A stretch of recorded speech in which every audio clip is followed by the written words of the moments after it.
Welcome to the Off the Charts Football Podcast. I'm Matt Manocherian, former NFL scout and now Sports Info Solutions, joined by Aaron Schatz, the godfather of football analytics and the founder of Football Outsiders. As always, our producer Justin Stein is on the controls. And now that we have already covered most of the offensive moves that happened in the first wave of free agency, we wanted to circle back on defense today. So, Aaron, how is it going? I'm doing all right. I'm staying healthy. I'm staying at home. I hope everybody listening is staying healthy and staying at home. And it's good to work in the one sport that has news. Yeah, it's nice to have at least something to stay busy with and keep you occupied. But yes, for sure. I think our listeners are smart enough to be staying at home. Hopefully they are. And yeah, I mean, like I said, at least, we do have stuff to talk about, which is a good thing. I don't know what's going to happen to the season, and I don't know what's going to happen to OTAs, but there's definitely football to talk about. Lots of signings and lots of teams rebuilding their defenses and lots of stuff to discuss. All right, let's get right into it, and let's start up front with the big nasties. A couple of guys that we had our eyes on. Damon Harrison was one of them. He's still unsigned. Some talks that he might join the Cowboys, but no action quite there yet. Leonard Williams, I know you love that move. Well, Leonard Williams, staying with the Giants, again, just didn't make any sense to me to pay him at a franchise rate. When you already had Dalvin Thompson and Dexter Lawrence and B.J. Hill, it just seemed a little absurd, but that's what they're going with. I have a feeling we'll circle back on some other Giants moves that I may not be so in love with that also happened on the defense. Well, and one that I like. Okay, that'll be interesting. One guy that I was looking at that we talked about a little bit, Javon Hargrave, I think people maybe realize that he was a big part of the Steelers' defense, but you think of him as just a space eater. He's somebody that's had some impact in the passing game as an interior pass rusher. I like his pickup, as we kind of alluded to last week. What did you think about that one? I think that's good. But, Philadelphia, they do spend a lot of money on the defensive line, but they rotate a lot of guys, right? So Hargrave may not even start, right? Malik Jackson may start at that position, and Hargrave may just come in and rotate. It probably means that Tim Jernigan is gone. That's interesting. He's a guy that's been productive there. Is it? I haven't seen the numbers on those specific guys. If that's a situation where you could afford to keep them around, that's a really nice rotation you could have there.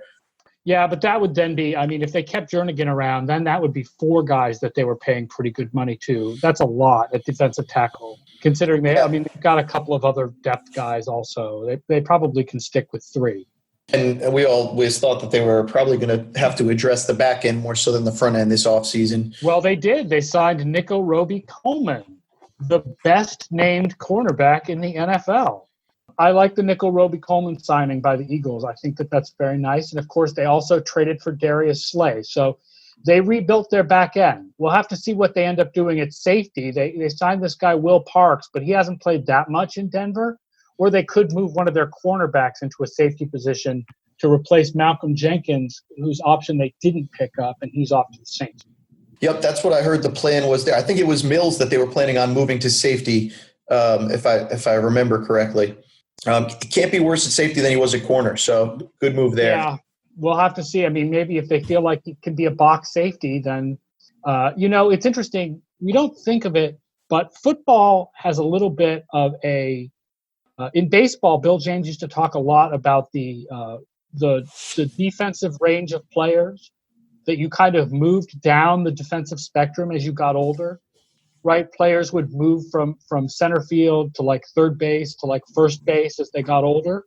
Mm-hmm. And in football, you have somewhat of the same thing. In particular, guys in the secondary move from cornerback to free safety to strong safety. You saw Ronnie Lott do that over the course of his career. You saw Rod Woodson do that over the course of his career, Charles Woodson. So maybe Jalen Mills will be better if he moves down the defensive spectrum a bit. Yeah, and it makes sense from the thought process of if you don't have that elite speed that you needed to play on the outside anymore, you can get away with a little bit more savvy kind of on the inside. And plus, we all know as you get a little older, your body probably looks a little bit different in terms of being maybe more fit to play safety than corner. Or maybe in the case of Jalen Mills, if you never had that elite speed. All right. Anything else on the interior that you wanted to talk about, or should we move to the edge? I mean, I think Dallas really rebuilt its defensive line. And I think the Harrison rumors are a little weird just because they already brought in two defensive tackles, Gerald McCoy and Dontari Poe. But given that Robert Quinn left, Dallas is going to end up having 3 out of their 4 starters on the defensive line be new. Currently, their top guy at the defensive end, other than DeMarcus Lawrence, is a guy named Dorrance Armstrong, who was a 4th-round pick 2 years ago. Yeah, you brought up the Cowboys, and of course, flipping over to the offensive side, the Travis Frederick loss, I think, is just colossal there. Yep, that hadn't happened yet when we recorded last week. That is a big loss for them. A huge loss. What a great player. But then certainly they've got a plan for how they're going to deal with that. But they do have a little bit of extra money potentially on the books now. And they do have, at least they have a backup, right? They have Joe Looney. He's the guy who backed up Frederick and played when Frederick didn't play in 2018. So at least they have a plan, right? It's not as good a player, but at least it's not a complete hole. The other addition for Dallas, obviously they lost Byron Jones, but they added a safety in HaHa Clinton-Dix, and I know you're a fan of his. Yeah, when it comes to HaHa Clinton-Dix, it's been kind of up and down for him the past few years on a whole bunch of different teams, but they get a 1-year, $4 million deal. And Bryce Rossler put together an interesting piece where he was looking at the most valuable free agent signings in terms of total points basically per dollar. And what he brought up when it comes to HaHa Clinton-Dix is that the 2019 season was his best since 2016. He ranked 11th among safeties in total points per 1,000 snaps with 45 points saved. So that was better than 2016 when he made the Pro Bowl, ranking 24th. So could be a nice deal there, and it could be a situation where HaHa Clinton-Dix could get paid better next year if he can turn in a good performance this year. If he plays that well, the same as he played last year, $4 million, that's a pretty good deal. Could be nice value there. Speaking of nice value, as we kind of move to the edge defenders, Robert Quinn is not a guy that I would put in that great value list. He got paid even more than I expected. We kind of noted talking about in our preview that he had a good season, was 12th amongst defensive ends in points saved last year, 56 total pressures, and he got paid by the Bears with that one. The Bears definitely not afraid to spend money and make some moves this offseason. What do you make of that Robert Quinn move? I mean, it's expensive. They wanted to go big at pass rusher. I mean, I guess they feel like by having 2 stud pass rushers, no one will be able to double them. And, of course, they have Akeem Hicks in the middle and Eddie Goldman. So that's, there's a strong kind of front 5 there for them if you count their outside linebackers and their defensive line. You're skeptical about Foles still. Yeah, well, first of all, I mean, it does seem like they're paying, a good amount of money there for Quinn. I mean, and second of all, so they didn't get him at a discount. And second is, their offense. There's no reason not to still be unbelievably skeptical of their offense. So, they could put together a strong defense again. But if you're super skeptical of their offense, what's it going to mean unless they can play at a best ever defensive level like they did 2 years ago? I mean, last year they were the number 8 defense by DVOA, so a good defense. But combined with that offense, what you got was bad team. Well, Ryan Pace was an edge himself back in the day, playing up in college. So I guess it's no surprise that Khalil Mack, Robert Quinn, he's paying those guys on the edge, and he's built around that position there. I'm with you. It's going to come down to if they can figure it out on the offensive side. Another guy I think is interesting is, obviously we want to talk about the trade of Buckner to the Colts. What do you think about that one? I think, like you said last week, we generally wouldn't encourage teams to go around trading first-round picks for non-quarterbacks, basically. And plus, it's somebody that they're going to have to pay. But DeForest Buckner is such a good pass rusher and somebody that impacts both phases so strong. I think they're really looking at that as their first-round pick. I don't love it for the reason that they have to pay him. So, in terms of value, I don't know how much you actually get. You're not paying him like a first-round pick. You're paying him like a veteran. Right. So that's where the value loss comes in. That said, if it works out for them, it looks something like the Khalil Mack trade did for the Bears a couple years ago when they traded assets, and they paid him, but they got really great production on the field. That's got to be what they're hoping for. And I think with Phillip Rivers there, they're win now. Oh, absolutely. All right. We talked about Jamie Collins in the preview, and he ended up going to the Lions for 3 years and $30 million. I thought that was a pretty good value. As Bryce Rossler also pointed out, he was fourth amongst linebackers in total points per 1,000 snaps. And even though he's turning 31, I don't think anybody has questions about his athleticism at this point. So just $138,000 per total point per 1,000 snaps, a pretty good value there based on this kind of system that Bryce built. What did you make of that number for him there? Did that surprise you that he came in for just 3 years and $30 million? No, I mean, it makes sense because it's really half a season of production, right? He was so good in the first half of last year. That's what I said on our preview, that I worry about whether he'd be able to keep that up over a whole year because he didn't really in the second half of 2019. And then as he was an AFC East guy, another guy moving within the AFC East, Shaq Lawson going from the Bills to the Dolphins, a little bit under the radar potentially, but with the 3-year, $10 million per year contract, kind of in that same number. He was 10th in pressure rate amongst all players with at least 200 pass rush snaps last year. And he's been in the top 10 in total points per 1,000 snaps at his position in both 2018 and 2019. So he could be a nice little value there too. Again, when you compare to the guys like we were talking about before, Robert Quinn, very expensive, Vic Beasley, even more expensive, Dante Fowler, most expensive. So in comparison to those guys, I think these could be some more of the kind of value moves. A guy like Shaq Lawson, Jamie Collins. I will say we talked last week about the question mark of their offense with Eric Flowers and how much they gave him. But, man, Miami, I love what they did on defense. They had a ton of salary cap room, and they freaking used it. They bolstered the defense, yep. Gave him a ton of money, but he is the one cornerback who looks like he's worth it, who's had fairly consistent good numbers over the last couple years. Kyle Van Noy, bringing him in, a little bit of money for Landon Roberts, and then Shaq Lawson, like you said. I really love the moves they've made. Their defense looks like it's going to be pretty powerful this year. Yep, the defense, and definitely filling in some of the spots that they needed. Already having some of the players on that second level, I think, there with Jerome Baker and Raekwon McMillan. So I think that there's some reasons for optimism. And now the corner group, they're paying those guys a lot. But, man, that corner group could be something special. So I'm with you there. Very exciting stuff on the defensive side of the ball for the Dolphins. And also, I think, notably bringing in a bunch of former Patriots, probably wise. It's really kind of ridiculous how many Patriots players have gone to either Detroit or Miami. It's almost like guys like bringing in guys they've worked with in the past.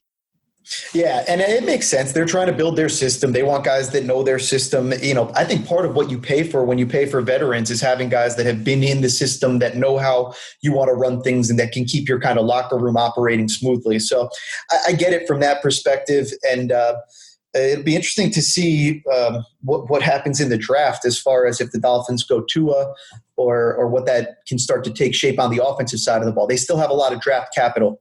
The other thing we have to remember as far as bringing in guys who know your system is that we are about to go to a season that's going to have a reduced offseason. So it's very likely that guys who know your system, it's going to be more important, that it's going to be more difficult for guys to get used to new systems on new teams.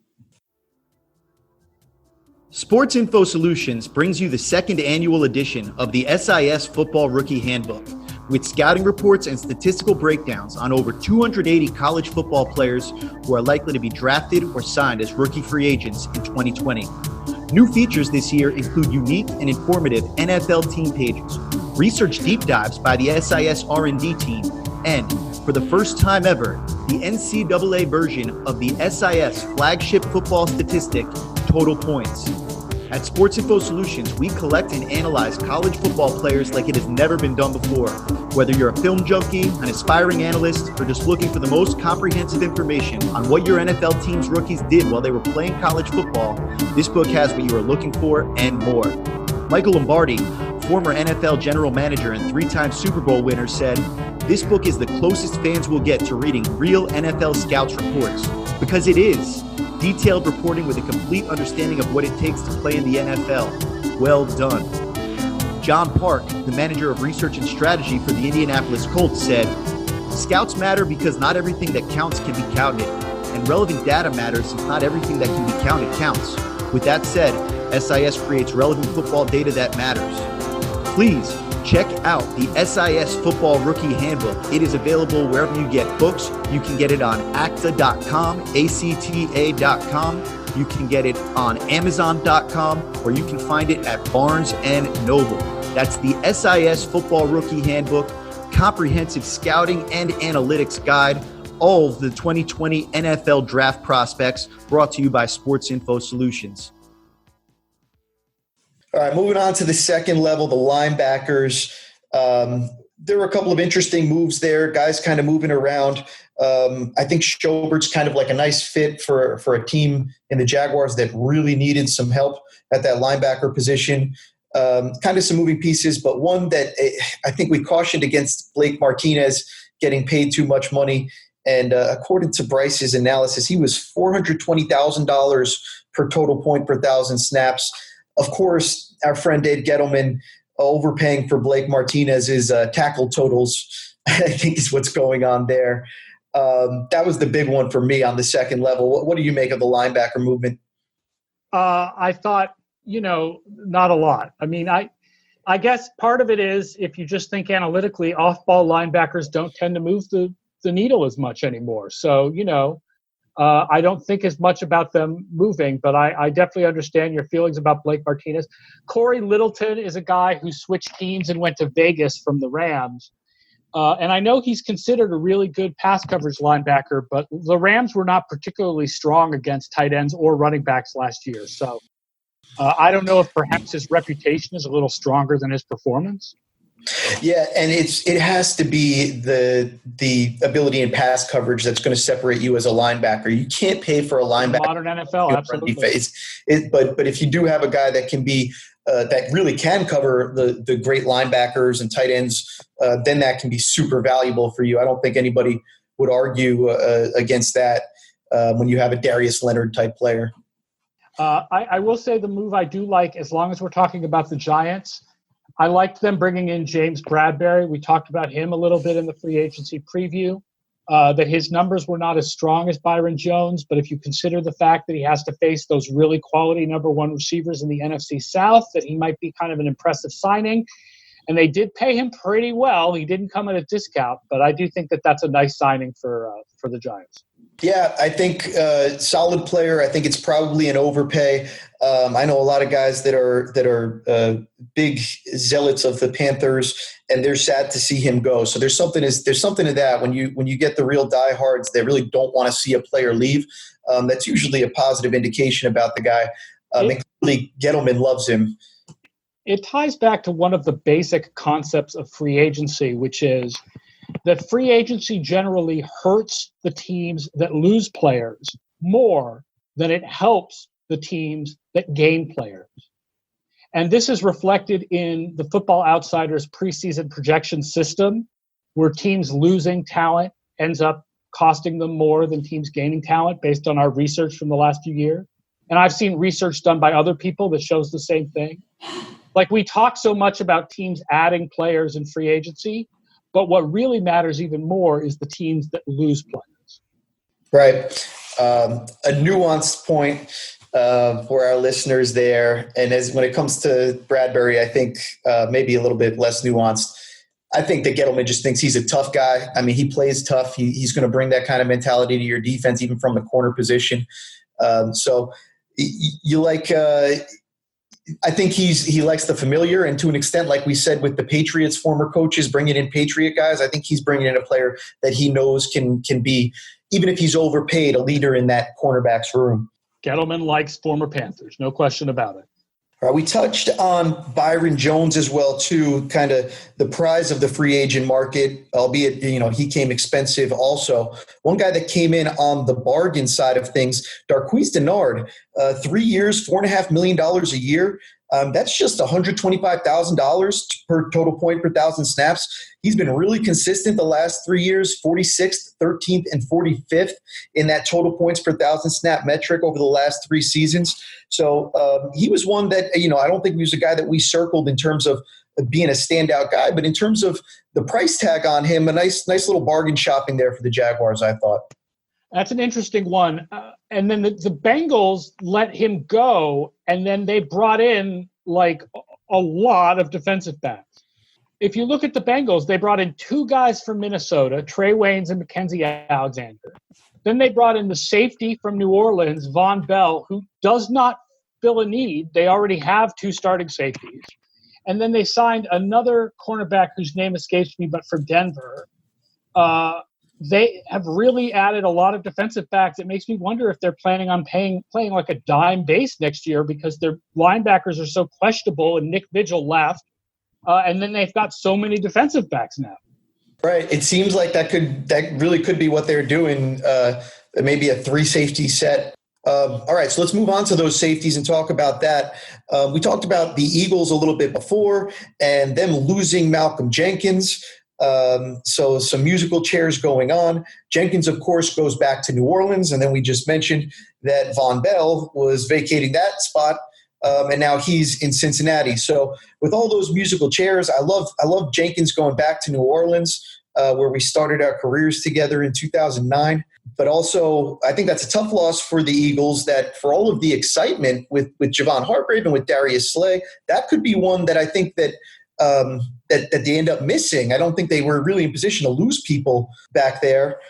So it's interesting to see how those musical chairs play out. I do think this is a situation where, like you were just saying, the total value lost is more than the total value gained. Yeah, definitely. And I mean, that's a good addition for the Saints, but I would say that it's probably more of a loss for the Eagles than it is an addition for the Saints. I will say the addition for the Saints that we didn't get to last week because I don't think it had happened by the time we recorded last week was Emmanuel Sanders going to the Saints. That's like the one big offensive domino that I think has fallen in the last week, and that's a really nice addition for them. Yeah, that's awesome for the Saints. Terrible for the Niners, I think, to have given up the draft capital and then really not seen so much of him. Yes, they made the Super Bowl, so that counts for something. But I think tough to see when you give up assets for somebody and then you don't get to keep them in. That always kind of rubs me the wrong way. A little bit, but I mean, they knew he was a rental when they traded for him, and I don't think they would give it back given that he did help them get to the Super Bowl. It'd be even better if he helped them win it. The Emmanuel Sanders fit in New Orleans, I think, is exciting there, and that offense could be really good again. Their starting 11, whether or not you include Taysom Hill, is kind of outrageous. Yeah, it's a nice. They needed a number 2 receiver. That's really what they needed, and so that's a really nice addition. Flipping back over to the safety side, Anthony Harris was a guy that we thought was going to hit the market, but then with the last-minute shakeup with the Vikings, he ended up getting the franchise tag. So good for him is basically the reason I wanted to mention that. Seeing the undrafted player go from that point to being franchised. And now all of a sudden the Vikings have as much invested in their safety position as any team in the NFL between he and the stud Harrison Smith. No, absolutely. It's a great player, and the Vikings they lose a couple of cornerbacks though. So now the question is who's playing cornerback for the Vikings, right? Because they have Mike Hughes on one side, and on the other side they have shrug emoji. I guess Holton Hill maybe, who was like the 5th guy or something last year. Like they need to draft a corner, which they love to do, so might as well do it again. But what they don't love to do is throw corners in their first year, and they're going to be stuck doing it because it's Mike Hughes and shrug emoji right now. Yeah, so I'm glad you brought that up because our R&D intern, former football video scout Logan King, is actually writing about the teams that gained the most and lost the most at each position group in free agency. And spoiler alert, the Vikings lost a ton. I'm not sure if they came out first in the final leaderboards, but that should be out later today. Yeah, when you look at the Vikings practice squad, it's like depth chart. Sorry, I could sit here and read names to you, but you won't know who they are because I don't know who they are. Nate Meadors. That's who's currently listed on our lads as their starting cornerback. He's a UCLA kid who was an undrafted free agent last year. I mean, that's not good. Yeah, that could be trouble. I guess I don't even think the corner class, there's that much depth this year coming out. Obviously, Okuda. So I don't know. But to get down to the Vikings, if you're a believer in the sort of newly minted analytic opinion that secondary matters more than pass rush, the Vikings are in trouble. Yeah, well, unless you believe that safeties that can cover matters more than corners that can cover. Yeah. It could be another piece of the puzzle. All right. Any other moves that you wanted to touch on before we get out of here? No, I mean, I think we hit the major ones. Obviously, there's still more free agency to go, so we'll have some new moves next week. But I think we've had all of the major trades. I'm not expecting any major trades over the next week. At this point, I think the biggest thing left to talk about next week will be where did Jameis Winston and Cam Newton go? Yeah, I'll be fascinated to see how that one ends up playing out. It almost seems to me like a situation where if you're one of those guys, you might want to prefer to stay a free agent and wait for an injury and kind of pick your destination based on that. I don't know if it's that dire yet, but tough situation for those two. Like we said, it's musical chairs, and they got two guys that are left without anywhere to sit. Especially because the teams that need somebody right now, and the ones that stand out are the Patriots and the Chargers, but the Patriots have no cap room. Like they would have to do a lot of reshuffling in order to make room for someone like Cam Newton. As much as they would really love to see that happen. They seem set with Stidham, Hoyer, and maybe a draft pick. Which is terrible. That seems like the quarterback room.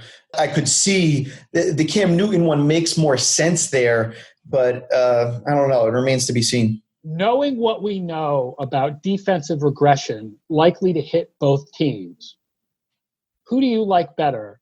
The Buffalo Bills with Josh Allen as quarterback or the New England Patriots with Jarrett Stidham as quarterback? Bill Belichick is still with the Patriots, right? Yeah, but Sean McDermott is no Bill Belichick, but he's a pretty good head coach.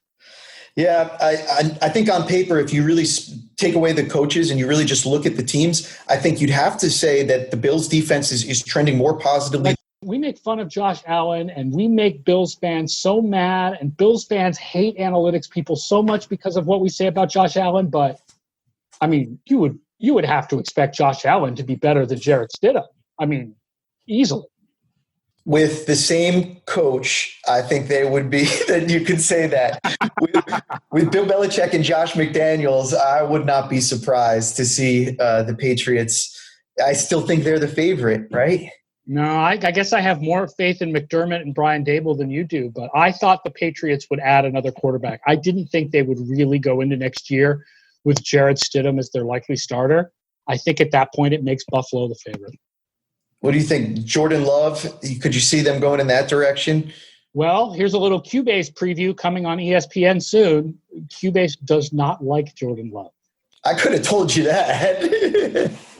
He was on a terrible Cubase can't possibly know how bad his team was in defense of Jordan Love. Even if you like Jordan Love and feel like he has a lot of raw talent, I don't think he's someone that you expect to come into the NFL and star right away because he's raw talent. Right. I would be shocked. I mean, there was that glimmer where it looked like everybody and their grandmother was wrong about Daniel Jones, and then Daniel Jones kind of went back to being Daniel Jones after a game. But Love has all the talent to do that. As far as being a thrower of the football, I just think I'm with you. He does appear to be in need of a little bit more development. I don't think he'd be able to walk in, depending on the system. Just having him step in and be the guy, I think, would be tough. So even if they draft him as a project, it's still Jarrett Stidham starting or Brian Hoyer, and I don't know which one of them is worse. I feel like for all the negative things we say about Josh Allen, I would rather have Josh Allen than that. I don't know. Brian Hoyer versus the Matt Castle replacement year. Advantage Castle, but not like crazy. It's not that big a gap, I don't think. Randy Moss is not coming through that door. That's a good point. That Matt Castle year was coming off a 16-0 season driven by offense, which is more, correlates better than defense. Those offensive tools that the Castle had to work with are not coming back. That is absolutely true. So on that note, let's sign off. Thank you to all the listeners. We hope everybody's doing safe and healthy. One quick note, we have begun recruiting 2020 football video scouts at Sports Info Solutions. So if you're interested in applying, please head to the careers section of our website at sportsinfosolutions.com. You can fill out an application there. And Dan Fornback and the whole crew of our football scouting operation, all of the data that we collect, that we provide to Football Outsiders, our team clients, ESPN, and everybody else, you could be a part of that. So check that out. That's the 2020 football video scout position on the careers section of sportsinfosolutions.com. As we mentioned at the break, the 2020 SIS Football Rookie Handbook, Comprehensive Scouting and Analytics Guide is available on actasports.com, actasports.com, and also available on Amazon. You can check that out. It's got all of our draft previews. It's got the scouting breakdowns. It's got the analytics breakdowns. It's got our NFL team pages and a lot more. And then for a special promotion, we are offering free copies. So if you're interested in a free copy of the 2020 SIS Football Rookie Handbook, send an email to offthecharts@sportsinfosolutions.com with proof of a contribution to any COVID-19 relief fund. It could be anything in the world. It could be going to another country. It could be domestic. It could be supporting a business that's felt the effects with their employees. You send us any proof of contribution to a COVID-19 relief fund. The first 20 people that do it will get a free copy. That's, again, email us at offthecharts@sportsinfosolutions.com, and we will send that, just trying to do what we can to help you get through this time and support the people that need support. For my co-host, Aaron Schatz, our producer, Justin Stein, I'm Matt Manocherian, and thank you for joining us for the latest episode of the Off the Charts Football Podcast.